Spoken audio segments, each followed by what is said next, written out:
Oi, gente, tudo bem? Continuando nossa disciplina Língua Portuguesa, Contexto e Estratégias de Ensino e Aprendizagem. A gente hoje tem a segunda aula do módulo 4, lembrando, né, módulo 4, Língua Portuguesa para a Infância.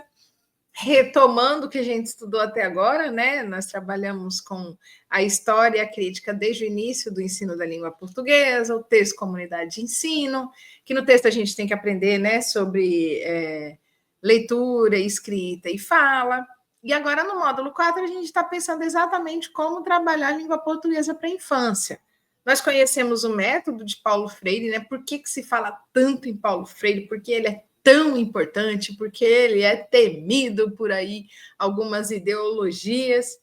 Porque quando você mostra que as pessoas são importantes em seu contexto, e a partir desse contexto elas podem crescer em termos sociais, econômicos e linguísticos, claro, você empodera as pessoas e os contextos todos. Isso pode ser perigoso para determinadas ideologias, né? Mas isso é o ideal para nós, que queremos que esse país cresça com igualdade e com justiça, né? E possibilidades para todos. É por isso que a gente trabalha com educação especialmente.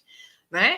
Então, a gente vai trabalhar com o lugar da literatura nessa unidade 2. Por que é importante?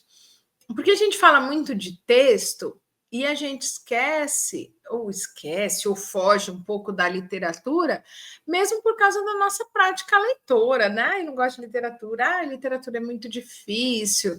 E aí a gente vai privando os nossos alunos de conhecerem, de trabalharem, de gostarem de textos literários, né? Então, isso é importante a gente discutir. Por isso é que na unidade 2 do módulo 4, a gente vai falar especificamente sobre o lugar da literatura no ensino de língua portuguesa para a infância, né? Então, para isso, a gente precisa pensar o quê? Nas relações entre literatura e escola. Algumas considerações que o texto com que a gente está trabalhando vai fazer, dizem respeito, por exemplo, quanto ao processo de escolarização do texto literário. Espera aí, como é que a gente leva o texto literário para a escola? Porque a grande crítica é que a literatura, ao ser adaptada, recortada, resumida, retirada de seu contexto de produção ou traduzida para tornar-se adequada ao nível de compreensão dos estudantes, consolida três inverdades. Então, a gente já passa dessa crítica, né? Já começa por ela. Eu vou dar literatura, mas eu vou adaptar, eu vou recortar, eu vou reduzir, vou tirar uma frase só, vou tirar uma estrofe de um poema, vou tirar só o início do conto para adequar ao nível. Meu aluno não vai entender. Esses dias estive numa reunião de pais da escola da minha filha e eu perguntei sobre a leitura de literatura e a professora falou que é porque aqueles alunos não leriam Machado de Assis. Então, olha só que interessante a gente pensar na educação básica, nessas críticas, porque eu penso que eu tenho que trazer textos mais adequados à compreensão dos estudantes. E isso traz algumas inverdades, né? A primeira delas mencionada, a de que a literatura é desinteressante, difícil ou inacessível, ou seja, passa a ser imprescindível torná-la mais palatável se a gente quiser abordá-la na educação básica. Então, peraí, eu consigo fazer até meus alunos lerem, mas literatura não, porque é alguma coisa inacessível, é chata, difícil, desinteressante. Olha só, a perspectiva é trazida a partir do recorte, dessa adaptação, como se o texto literário tal qual ele é publicado não fosse acessível aos estudantes, então eu tenho que adaptar. E aí você reforça essa inverdade, né? A outra é a de que os estudantes, especialmente os de escola pública, e a crítica também é em relação a esse fosso que existe entre a escola pública e a privada, e ainda os de meios não urbanos, isso é, escola pública e do pessoal da área rural, são incapazes de acessar os mesmos produtos culturais que circulam nas esferas altamente letradas, geralmente privilegiadas do ponto de vista socioeconômico, necessitando, pois, de facilitação ou ajuda. O que é isso? Quando você recorta lá, adapta, resume, tira do contexto, né, para facilitar a leitura do texto literário, você também pensa que essas pessoas mais afastadas das áreas urbanas não têm, como que eu vou dizer, não têm acesso ou capacidade de acessar os mesmos meios culturais. E aí, no lugar de você diminuir o abismo que existe entre escolas públicas e privadas, entre áreas rurais e urbanas, você só aumenta e sedimenta esse abismo, né? Por quê? Porque você pensa que só os privilegiados, do ponto de vista socioeconômico, conseguiriam acessar ou teriam até direito a acessar esses bens culturais, esses produtos culturais de que a literatura faz parte. Então, essa é outra inverdade, né? E a terceira, de que a literatura é um conteúdo que deve ser ensinado, aprendido, mesmo que o custo seja o sacrifício do texto literário em sua fatura estética. A gente até vai ver lá no módulo 5 algumas atividades que trabalham com texto literário na sua estrutura, no seu contexto de produção, que mostram que a sua estrutura mesmo, a sua métrica contribui para a produção de sentidos, para trabalhar mesmo com um texto completo, com um texto da forma como ele está, considerado em seu contexto de produção também. Mas essa ideia de recortar, né, de traduzir, de facilitar o texto literário, dá a ideia de que esse conteúdo deve ser aprendido mesmo com sacrifício, sabe? Sim. Então eu vou pegar e eu vou recortar essas frases, eu vou recortar esses segmentos e eu vou ensinar o conteúdo. Por exemplo, se eu pego um texto literário, sei lá, eu pego uma Clarice Lispector, o Búfalo, né?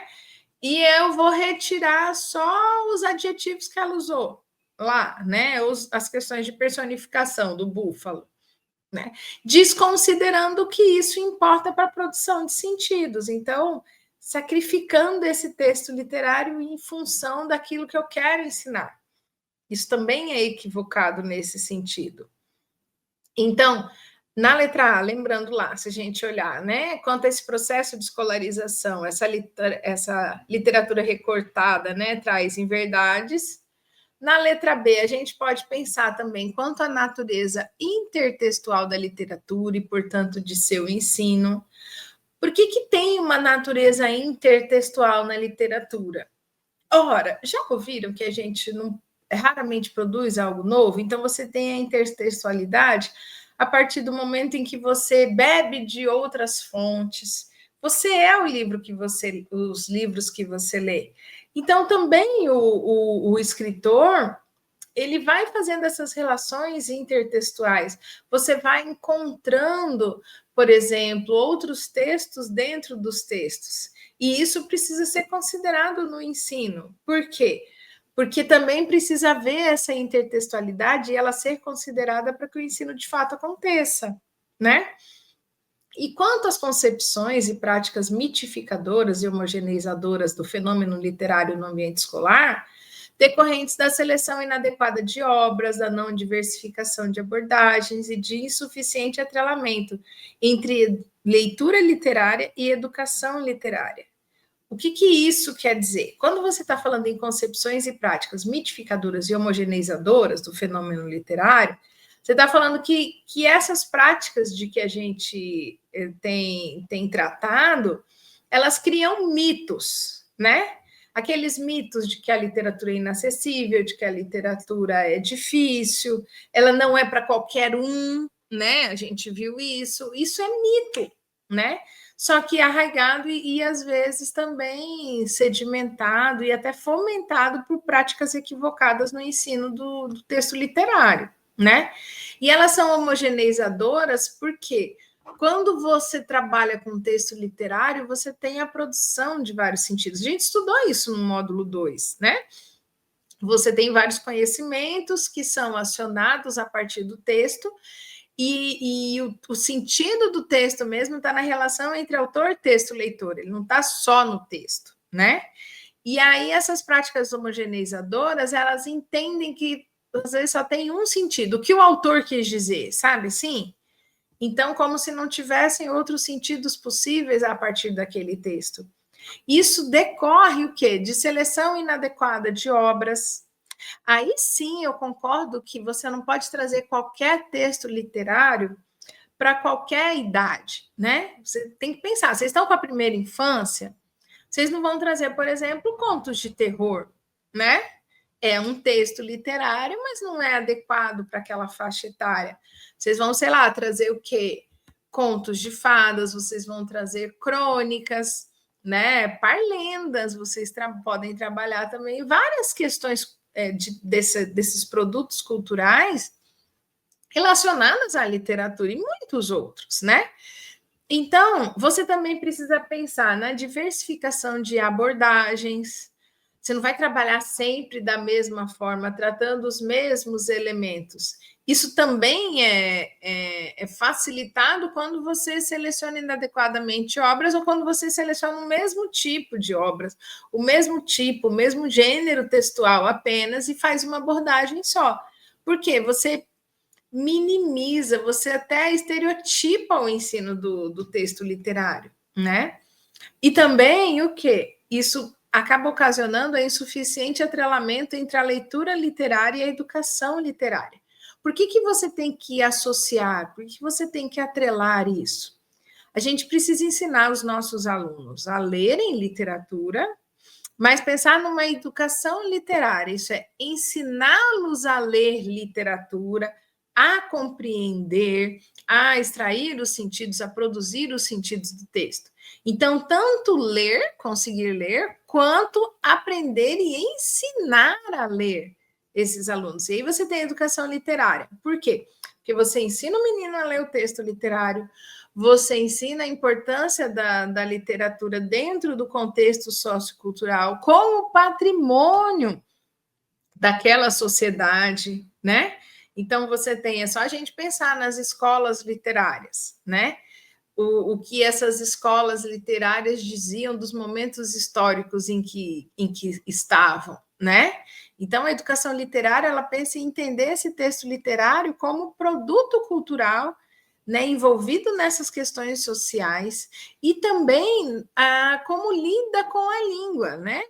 É uma representação artística da língua. Então, como é que mexe com a língua? Como é que lida com a criação de novas palavras, de novas acepções para palavras que já existem, com estruturas sintáticas criativas, que mostram o quê? As diversas possibilidades da língua de uma maneira lúdica também, né? Então, por isso é que é tão importante a gente trabalhar com literatura, né?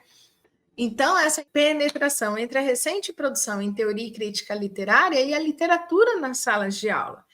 Então, não é só para a gente considerar a produção, né, da literária, mas também teoria e crítica literária, que nos indicam, inclusive, né, algumas questões que precisam ser destacadas em determinados textos, algumas questões que precisam ser consideradas naquela leitura daquele texto.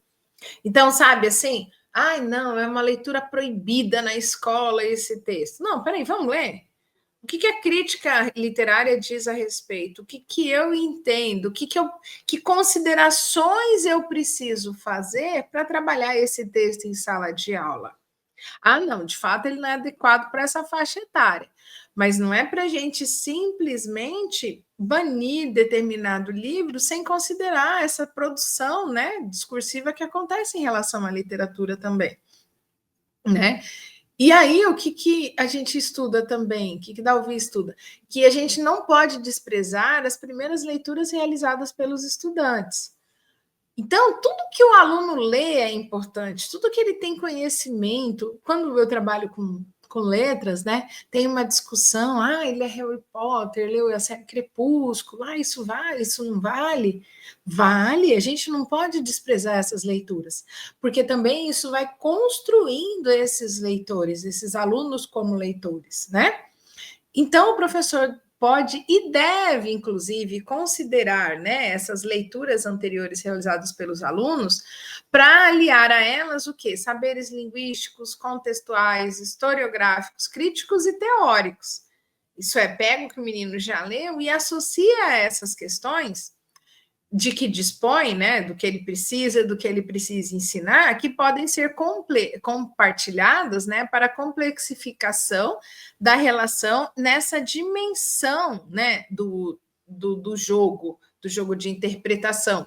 Então, a gente precisa pensar sobre isso, e se a gente pensar lá no método de Paulo Freire, né, lá na unidade 1, a gente não estava falando de considerar, né, o contexto social, cultural das pessoas, né, dos estudantes para o ensino?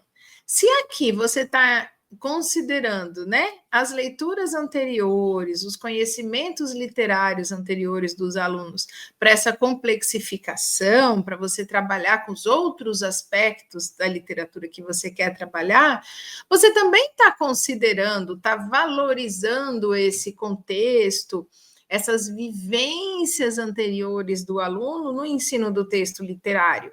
Então, isso também vai ao encontro, por exemplo, até do método sociolinguístico de que a gente estava falando, como leva a superar aquelas inverdades de que a gente falou antes, lembra? Que é difícil, que é inacessível, que dependendo dos alunos, a sua situação é improvável que eles tenham acesso a esses bens culturais. Então, tudo isso precisa ser considerado, né? Então, quais são as questões que estão envolvidas aí no trabalho com a literatura, quando a gente está falando dessas questões, né? As questões envolvidas na relação no trabalho com a literatura. Então, primeira coisa que você precisa pensar, a questão entre oralidade e literatura. Espera aí, a oralidade está presente na literatura? Como? Porque a gente pode ter acesso a textos literários, por exemplo, que estão muito mais próximos da oralidade e que estão menos próximos da oralidade. Então, essa relação também precisa ser considerada. E a gente precisa pensar que o trabalho com a literatura também mostra um pertencimento a uma comunidade de leitores. Então, você começa a se sentir inserido num espaço específico, num grupo específico. Isso é importante para a gente, se pensarmos que os homens são seres sociais, né? A gente precisa estar em comunidade, a gente precisa estar na relação com o outro, né? Então, o trabalho com a literatura vai levar esse pertencimento como? Pelo reconhecimento de participação, eu de fato estou nessa comunidade, né? Pela circulação de livros. Então, o que você vê, né, na literatura? Quando você faz aquela malinha da literatura, não sei se vocês já trabalharam com isso, já viram na escola, o aluninho pega o livrinho, leva para casa, lê com a família e vem contando a história. Aí eles ficam trocando os livros. Olha essa circulação de livros acontecendo no trabalho com a literatura. A experiência física de leitores. A gente tem falado sobre essa experiência física, tátil, né, com os conteúdos. O menino pega o livro, folheia o livro. Isso é uma experiência física de leitores. Não tem gente que gosta de sentir o cheirinho de livro, que fala, ai, que cheirinho bom. Por quê? Porque é uma experiência física, e isso faz com que a gente se aproxime da literatura, com que ela fique mais prazerosa, essa experiência física.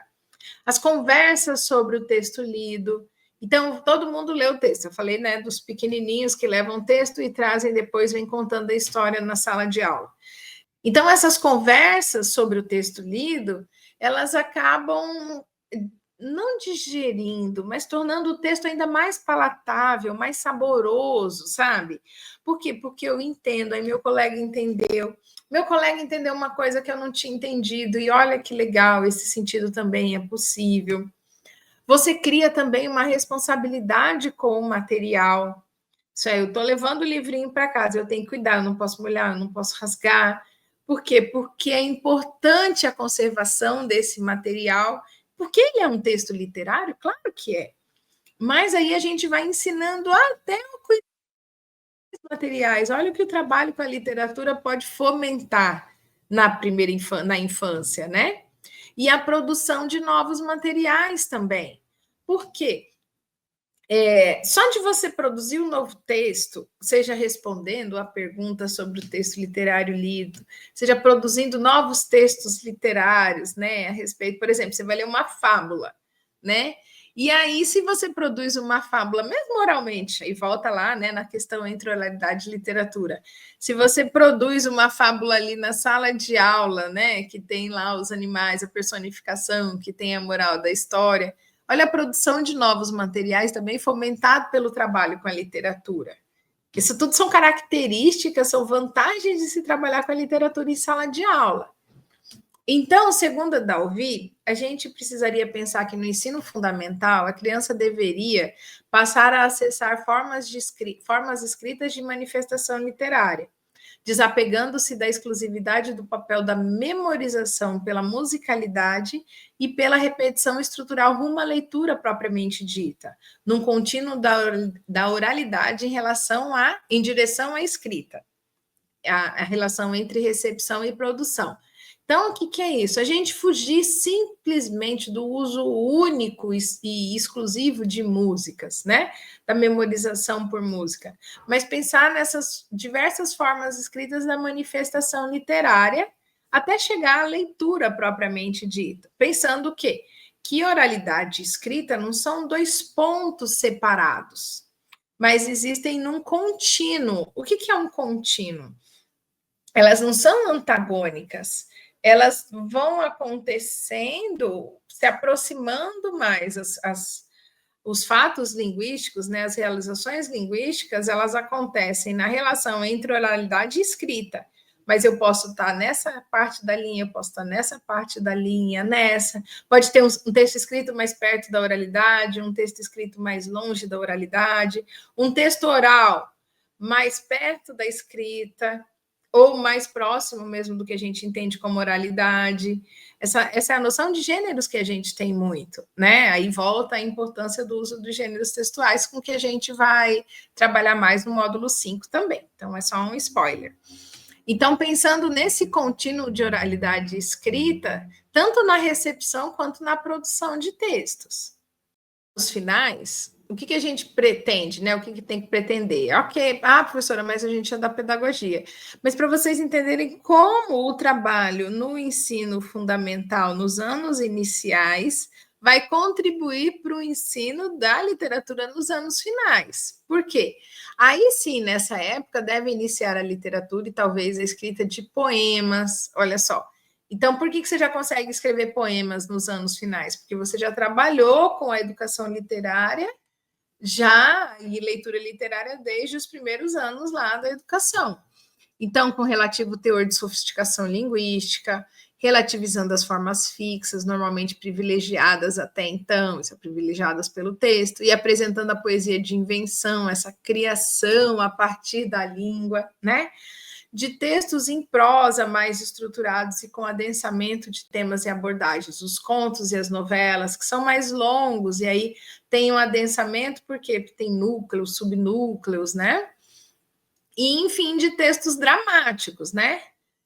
Além o quê? De atividades de retextualização, passagem de um gênero a outro, isso é retextualizar, né? Você parte de por exemplo, de um poema e escreve um conto, você parte de uma fábula e escreve uma crônica, né?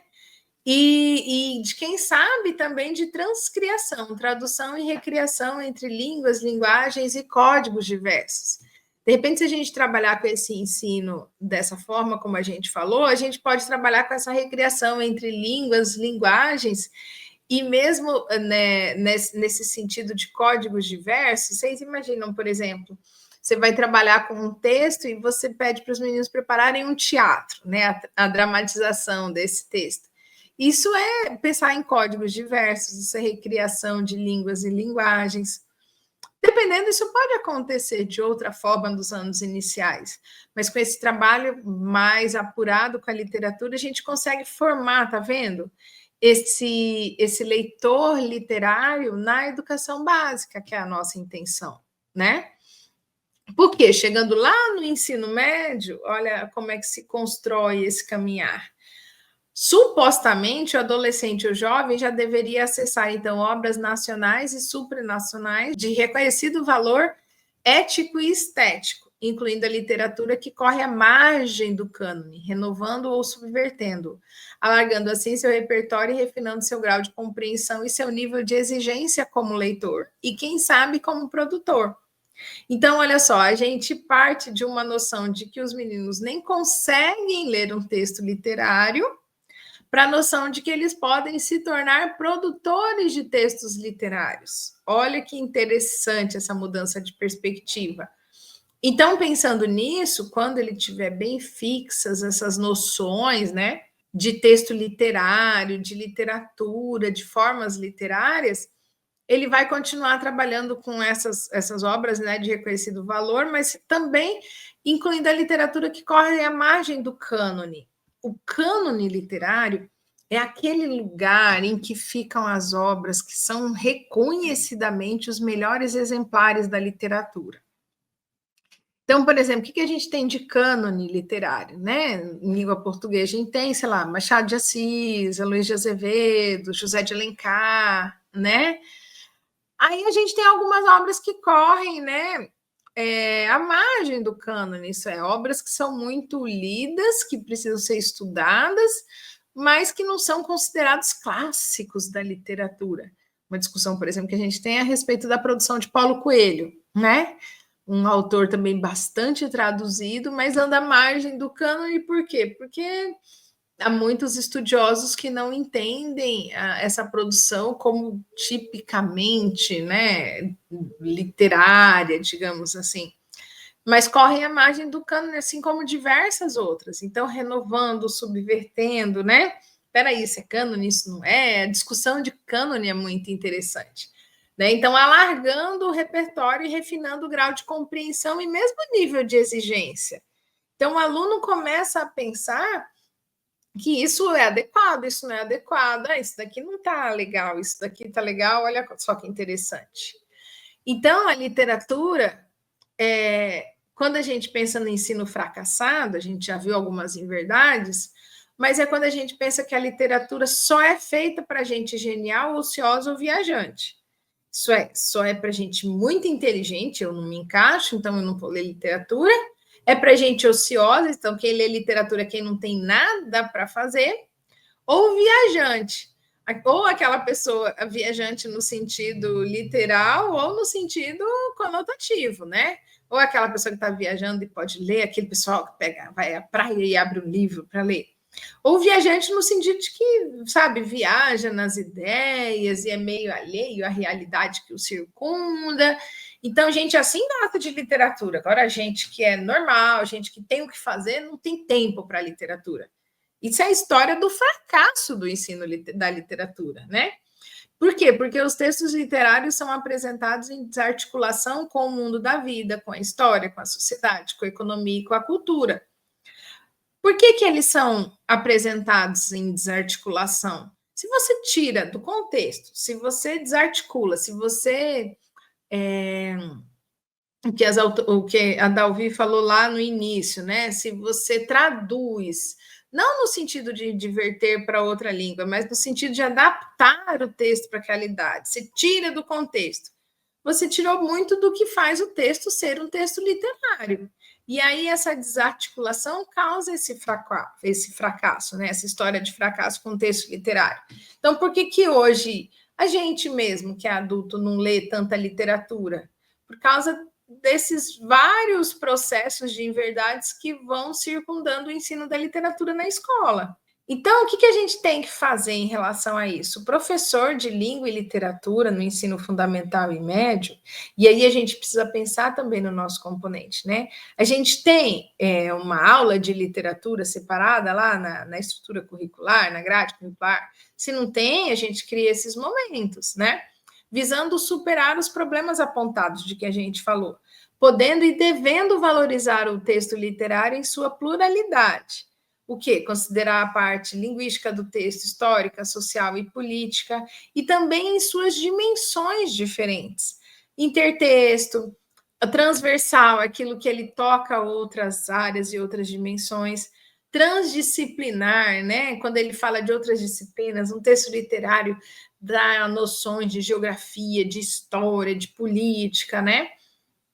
E intersemiótica, dá ideias de códigos diferentes, né? De sentidos diferentes, a relação com uma pintura, a relação com uma música, com uma escultura, com textos diversos de outros códigos, né?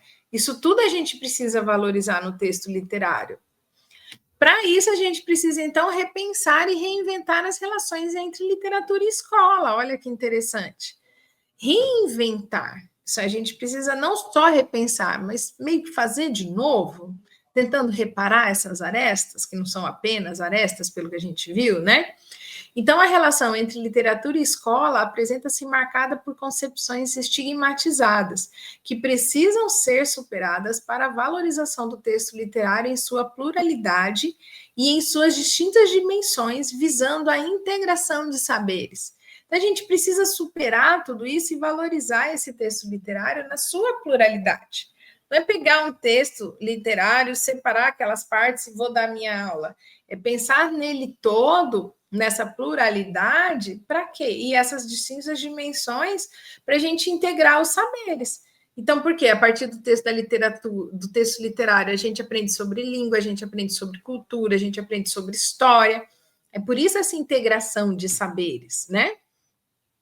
Então, quais são essas concepções? Porque a Dalvi menciona que apresenta a relação entre literatura e escola é marcada por concepções estigmatizadas. O que são concepções estigmatizadas? Que a literatura é muito difícil, que é preciso ler obras literárias para escrever bem, só é um bom autor de textos quem lê muita literatura, também não é verdade. A linguagem literária é marcada pela especificidade em relação aos demais usos linguísticos. Por que isso é uma concepção estigmatizada? Porque, de fato, há especificidade em relação aos demais usos linguísticos, mas não em todos os textos, não na mesma proporção em todos os textos. Então, você estigmatiza por quê? É difícil. Mas se eu não ler, eu não vou escrever bem. Então, eu leio por obrigação e não gosto disso. E aí, não, é difícil de ler por quê? Porque escreve tudo muito diferente. São concepções estigmatizadas que precisam ser superadas. Então, a sugestão para a prática, na verdade, é que a problematização e a transformação das condições de trabalho nas instituições formais de educação, com tempo para estudo, pesquisa e formação, e com condições de vida para os professores que supõem a possibilidade de disporem de tempo para a leitura e para a experiência literária. Então, olha só que legal, tanto a gente melhorar a formação em relação à literatura dos nossos professores, pesquisa e formação, quanto até mesmo pensar na vida de nós, professores, né? Para a gente ter tempo, para a gente ter uma mente aberta para dispor de leitura e experiência literária. Para a gente ser leitor também, para a gente ter essa experiência literária, não só porque você ensina o que você não sabe, você ensina a gostar aquilo de que você não gosta.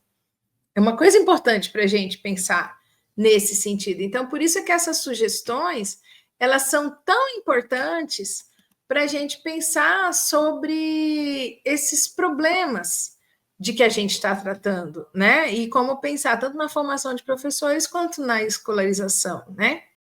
Então, a educação, essas questões não são tão novas, mas tem problemas muito antigos, né?